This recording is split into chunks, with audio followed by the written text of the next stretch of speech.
Hello guys, good morning to all of you. This is Magiraj here and now we are going to get discussed about the application of electric field. Okay, तो देखते हैं अब हम किस प्रकार से हम परिणामी तीव्रता ज्ञात कर सकते हैं। जैसे ये कोई हमने पहला एप्लीकेशन यूज कर रहे हैं, इसका समबाहु त्रिभुज है, इसके शीर्षों पर समान आवेश रखा हुआ है, plus Q plus Q plus Q. इसके केंद्र O पर हमें परिणामी तीव्रता ज्ञात करना है, E परिणामी O पर, ओके, बिंदु O पर। तो देखते हैं, देखिएगा, हम ये जानते हैं ये दूरियां जो होंगी, समबाहु त्रिभुज का प्रत्येक अंदर का कोण 60 डिग्री होता है। तो इससे हमने, अगर हम इतना त्रिभुज एलिमिनेट कर दें, ये दूरी r है, ये मान लेते हैं d बिंदु है, तो ये 30 अंश कोण हो जाएगा और ये दूरी आधी हो जाएगी, पूरी a है क्योंकि सभी भुजाएं बराबर हैं। तो cos 30 आधार अपॉन कर्ण √3/2 = a अपॉन 2r। तो r की वैल्यू आ जाएगी a/√3। ध्यान रखिएगा, आप ऐसे भी ये निकालने का तरीका है, और नहीं भी ध्यान रहता निकालना तो आप ध्यान रखिए a/√3 है। a इसकी भुजा है, अगर इसकी भुजा 4 सेंटीमीटर है तो 4/√3 सेंटीमीटर को मीटर में बदल के करेंगे। ये आया। अब हम सभी दूरियां बराबर होंगी क्योंकि समबाहु त्रिभुज है। तो देखते हैं इसकी दिशाएं क्या होंगी। तो अब हम इस बिंदु O पर सभी बिंदुओं के कारण दिशा, तो ये प्लस आवेश है तो इसके कारण बाहर की तरफ EA, इसी तरीके से यहाँ पर भी प्लस आवेश है तो इसकी वजह से बाहर की तरफ EB, और ऐसे यहाँ पर भी प्लस आवेश है तो यहाँ पर भी बाहर की तरफ EC। क्लियर? ये बात समझ में आ गई होगी, क्योंकि प्लस Q के कारण तीव्रता किसी भी बिंदु पर बाहर की तरफ होती है दिशा। तो ये सभी आवेश प्लस प्लस प्लस हैं, तो सब की दिशाएं बाहर की तरफ। बाय द वे, अगर ये सारे आवेश ऋणात्मक होते इस तरीके से, -q A पर होता, -q B पर, -q C पर, तो यहाँ पर तीव्रता की दिशा ये हो जाती EA अंदर की तरफ, ऐसे यहाँ अंदर की तरफ, और ऐसे यहाँ पर अंदर की तरफ EC हो जाता। आप सेम क्वेश्चन में सभी आवेश माइनस लेकर के भी सॉल्व कर सकते हैं, दिशाएं इस तरीके से हो जाएंगी। तो फिलहाल ये दिशा है, एक बार मैं और क्लियरली शो कर दे रहा हूँ, देखिएगा। ये समबाहु त्रिभुज है, ABC प्लस प्लस प्लस, ये आवेश है। तो प्लस के कारण तीव्रता किसी भी बिंदु पर बाहर की तरफ होती है, तो ये इसका बाहर, ये इसका ये बाहर की तरफ, और इसका ये बाहर की तरफ। ठीक है, तो अब देख रहे हैं तीव्रता की दिशाएं ऐसी आ गई हैं, ये है EB, ये है EA, और ये है EC। और तीनों तीव्रता के परिमाण जो होंगे बराबर होंगे, क्योंकि सभी दूरियां और सभी आवेश बराबर हैं। तो तीव्रता EA बराबर EB बराबर EC बराबर E, और इसका मान होगा 9 × 10⁹ Q upon r² A/√3 whole square. Clear? तो ये शॉर्ट हो के आ जाएगा 9 × 10⁹ Q अपॉन A²/3, 3 ऊपर आ जाएगा, तो 27 × 10⁹ Q अपॉन A²। ये मान होगा तीनों का। तो देखते हैं, अब हम दो का परिणामी निकालने, B और C का। तो इनका परिणामी ऐसे आ जाएगा EBC, और EA जैसा लगा है वैसे लगा दीजिएगा। ठीक है, ये EC था और ये EB था, तो EBC का मान आ जाएगा √EB² plus EC² plus 2EB EC cos 120 degree. देखिएगा, ये सभी कोण 120 120 ही होंगे। ठीक है, ये यहाँ का 60 है तो यहाँ केंद्रक पर बना कोण इसका दुगुना होगा, ये आ जाएगा E² plus E² plus 2E × E cos 120 की वैल्यू -1/2, तो ये हो जाएगा 2E² माइनस E², बाहर E आ जाएगा EBC। अब देखिएगा EBC आ चुका, और ई ए का मान ये है, दोनों विपरीत हैं। अब परिणामी हो जाएगा ई बी सी माइनस ई ए। अगर दोनों एक दिशा में होते तो दोनों जुड़ जाते, ये ई आया और ई ए का मान ऑलरेडी ई था तो घट करके शून्य हो जाएगा। तो ध्यान रखिएगा क्या चीज, अगर शीर्षों पर आवेश परिमाण के साथ साथ चिन्ह में भी समान हैं तो केंद्र पर परिणामी तीव्रता क्या होगी, शून्य होगी। ये दूरी निकालने का तरीका केंद्र से, और ये हमने तीव्रताएं निकाली क्योंकि दूरियां सभी और आवेश सभी समान है तो सभी तीव्रताएं बराबर होंगी। मान प्रत्येक का ये होगा, ये दिशाएं होंगी। दो के बीच परिणामी निकालना हमें पता है, r बराबर under root A square plus B square plus 2ab cos theta, तो हमने उससे यूज किया। केंद्र का कोण यहाँ के कोण का दुगुना होगा शीर्ष के कोण का, इसलिए ये 120 मान रख दिया और ये परिणामी निकाल दिया। तो इस तरीके से हम इस प्रकार से त्रिभुज के केंद्र पर परिणामी तीव्रता ज्ञात कर सकते हैं। और इसी के साथ अगर केंद्र पर न ज्ञात करना हो, शीर्ष पर ज्ञात करना होता, तो अब हम ए भुजाएं हैं, ए बी सी क्यू आवेश हैं, तो शीर्ष ए पर परिणामी तीव्रता आप किसी भी शीर्ष पर निकाल सकते हैं। तो देखिएगा हमने क्या किया, ए के कारण ए बी सी, तो प्लस क्यू ये है प्लस क्यू, तो इसके कारण यहाँ पर तीव्रता की दिशा हो जाएगी ई ए बाहर की तरफ, और इस आवेश के कारण तीव्रता की दिशा हो जाएगी ई बी इधर। ओके, यहाँ के आवेश होने की कोई आवश्यकता नहीं है क्योंकि यहाँ पर इस आवेश की इसी आवेश से दूरी भी नगण्य, तो उस पर तीव्रता होगी नहीं। तो ये तीव्रताएं आई ई ए और ई बी, और इनके बीच का कोण कितना होगा 60, क्योंकि ये 60 है ये 60 होगा। ओके, शीर्षाभिमुख कोण बराबर होते हैं और ई ए और ई बी दोनों बराबर होंगे क्योंकि आवेश बराबर है और दूरियां ए बराबर है। तो ई ए बराबर ई बी बराबर ई, और इसका मान होगा 9 × 10⁹ Q अपॉन ए स्क्वायर। क्लियर। अब हम परिणामी तीव्रता निकाल देते हैं ए पर, तो ये ये C की वजह से है तो ये EC है, और ये B की वजह से है तो ये EB है। ओके, ये EB और EC, ये पॉइंट ध्यान रखिएगा, हमने यहाँ पर ध्यान दे दिया। B और C बिंदु है तो B के कारण तीव्रता EB होगी और C के कारण तीव्रता EC होगी।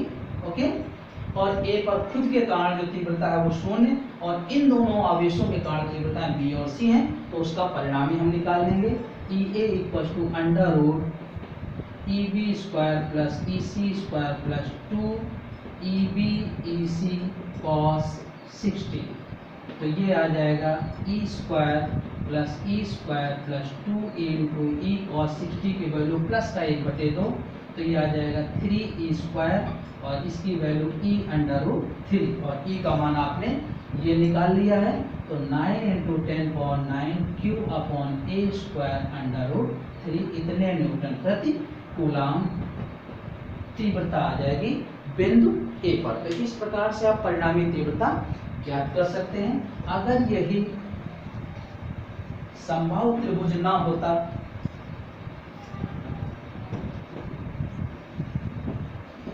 कोई आयत या वर्ग में होता, तो भी आप इसी प्रकार से ज्ञात करते।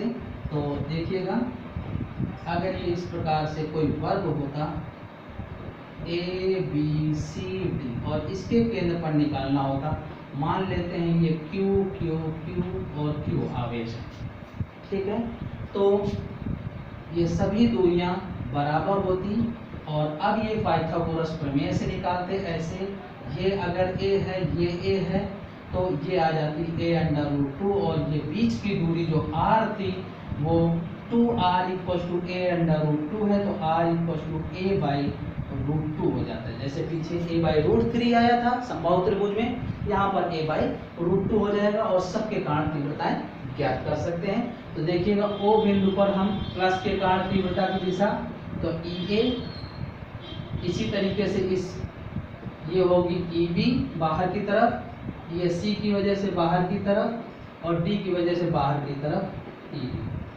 ठीक है।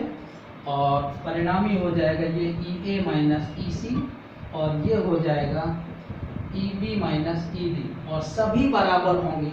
एक को मान लेंगे एक्स एक्सिस की फील्ड और एक को वाई एक्सिस की, तो ई रिजल्ट जो आएगा under root E X square plus E Y square, और ये दोनों की वैल्यू क्या होगी, 0 होगी, तो रिजल्टेंट फील्ड फिर भी 0 आएगी। तो ध्यान रखिएगा, हमने पहले भी डिस्कस किया था, अगर शीर्षों पर आवेश समान है और चिन्ह भी समान है तो केंद्र पर परिणामी तीव्रता 0 होगी, चाहे वो समबाहु त्रिभुज हो, चाहे वर्ग हो, चाहे आयत हो, चाहे कोई गोला ही क्यों न हो। ओके, क्योंकि गोले के केंद्र पर तो वैसे भी परिणामी तीव्रता 0 होती है, क्योंकि यहाँ पर जो भी आवेश दिया जाता है वो समस्त आवेश उसकी सतह पर वितरित हो जाता है, केंद्र पर कोई आवेश रहता ही नहीं। तो सबसे मुख्य बिंदु ये कि अगर शीर्षों पर आवेश के परिमाण चिन्ह सहित समान है तो समबाहु त्रिभुज के केंद्र पर, वर्ग के केंद्र पर, आयत के केंद्र पर परिणामी तीव्रता 0 होगी, और गोले के केंद्र पर जब कोई आवेश देते हैं तो वो समस्त आवेश उसकी सतह पर वितरित होने के कारण गोले के केंद्र पर परिणामी तीव्रता 0 होती है।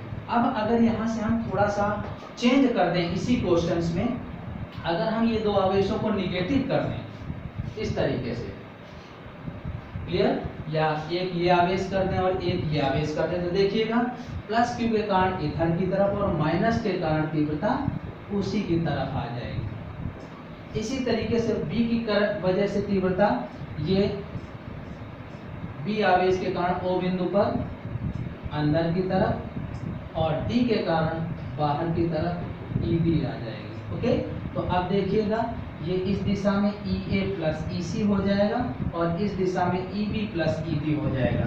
तो अब परिणामी तीव्रता जो है 0 नहीं होगी, E result under root E X square plus E Y square, यानी ई रिजल्ट अब 0 नहीं होगा।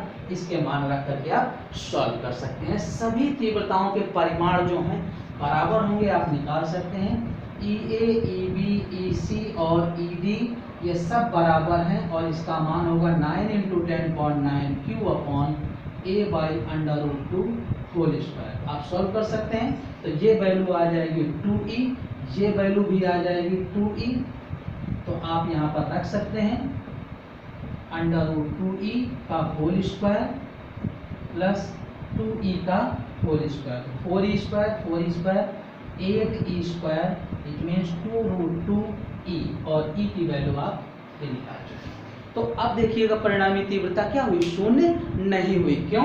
क्योंकि आवेश के परिमाण तो समान थे लेकिन चिन्ह बदल गए, और चिन्ह बदलने से तीव्रता का मान 0 नहीं होगा। तो इस प्रकार से हम परिणामी तीव्रता ज्ञात कर सकते हैं। इसी के साथ एक एप्लीकेशन छोटा सा और अटैच करते हैं कि अगर ये आवेश कुछ इस प्रकार से रखे हों, जैसे ये बिंदु O है, A, B, C, D और अनंत तक हैं, ऐसे सभी पर समान परिमाण के आवेश रखे हैं। ये दूरियां 1 मीटर, 2 मीटर, 4 मीटर, 8 मीटर और ऐसे जाएंगे। तो देखिएगा सभी आवेशों के कारण O पर तीव्रता निकालेंगे तो सब बाहर की तरफ ई ए, ई बी, ई सी, ई डी सब की वजह से एक ही दिशा में आएगी, तो परिणामी तीव्रता जो होगी सब जुड़ जाएंगी एक ही दिशा में होने की वजह से। ई डी और ई की वैल्यू 9 × 10.9 क्यू, सब में कॉमन रहेगा 1/r स्क्वायर, 1 का square 1/2 square plus 1/4 square plus 1/8 square, इस तरीके से चलेगा अनंत तक, इन्फिनिट तक हमने ले लिया। तो इसको जब हम सॉल्व करेंगे तो ये आएगा 9 × 10.9 क्यू, 1/1 स्क्वायर, 1/2 स्क्वायर, 1/2 पावर 4 लिख देंगे इसको, 1/2 पावर क्यूब और 2 6 आ जाएगा। तो ये सीक्वेंस आएगा। तो देखिएगा ये कैसी सीरीज बनी, गुणोत्तर श्रेणी, और इसका पहला पद है 1 और सार्वनुपात है 1/4। आगे वाले पद में पीछे वाले पद से भाग देते हैं तो सार्व अनुपात बनता है, और गुणोत्तर श्रेणी के अनंत पदों का योग a/1 - r होता है। तो आप इसका यूज कर सकते हैं। तो E रिजल्ट आ जाएगा 9 × 10⁹ Q इंटू, अब ये वैल्यू देखिए A/1 - R, ये आ जाएगा। तो 9 × 10⁹ Q इंटू 4/3, ठीक है ना। तो 12 × 10⁹ Q, इतने न्यूटन प्रति कूलाम। अगर Q का मान कुछ माइक्रो कूलाम में दिया है तो उसको यूज कर सकते हैं सिंपल कूलाम में बदल कर। तो देखिएगा ये किसी एक्स अक्ष में सभी आवेश बराबर परिमाण के चिन्ह भी सही है, समान है। तो यहाँ पर किसी बिंदु O पर परिणामी तीव्रता, तो ये सारी तीव्रताएं एक ही दिशा में होने के कारण सब जुड़ जाएंगी। ये इस तरीके की श्रेणी बन जाएगी जो एक गुणोत्तर श्रेणी को निर्धारित करेगी।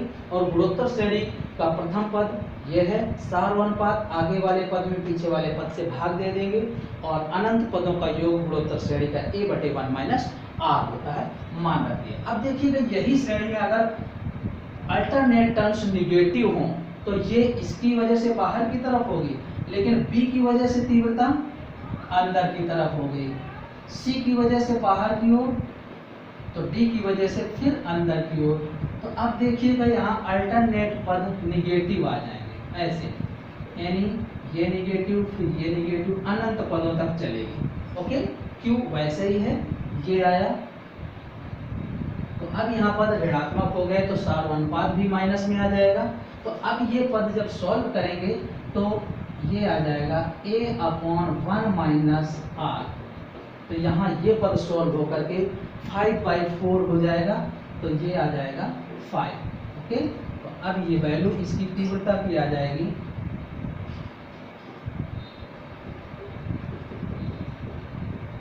अपॉन 5 न्यूटन पर कूलम। तो इस तरीके से इस नंबर लाइन में भी समान परिमाण के समान चिन्हों के साथ और समान परिमाण के असमान चिन्हों के साथ हम परिणामी तीव्रता किसी बिंदु O पर निकाल सकते हैं।